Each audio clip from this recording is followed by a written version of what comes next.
Lasa kely ny saiko dia metratra hoe sao dia mba mety ry tompoko azafady sao dia mba misy azo atao hoe journée anankiray mba afaka miaraka manodikodina ny volam-panjakana daholo na vohoaka madinika hanarina vokatra. Satria maraina atoandro hariva nareo foana ny tratra eo, zay koa mba te ho tratra, zay mba te hivoaka anaty dossier zay mba tianao hita hoe nivoaka teo Ivato ny Vanessa Manonga dia natratrarana volamena 70 kilao tao anaty vodiny hoe tsy sansa. Tsy mangataka betsaka izay fa ray andro fotsiny izany omena malalaka ny fanodikodinam-bola am-panjakana.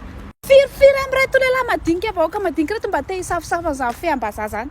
Tsy afaka na mafisafy satria tsy afaka manana fahefana mangataka an'ilay zay parsy firy amin'ireo lehilahy ireo. Tena teneniko anao président, maro zareo tena mba te hanafisafy an'izany feam-bazaha zany.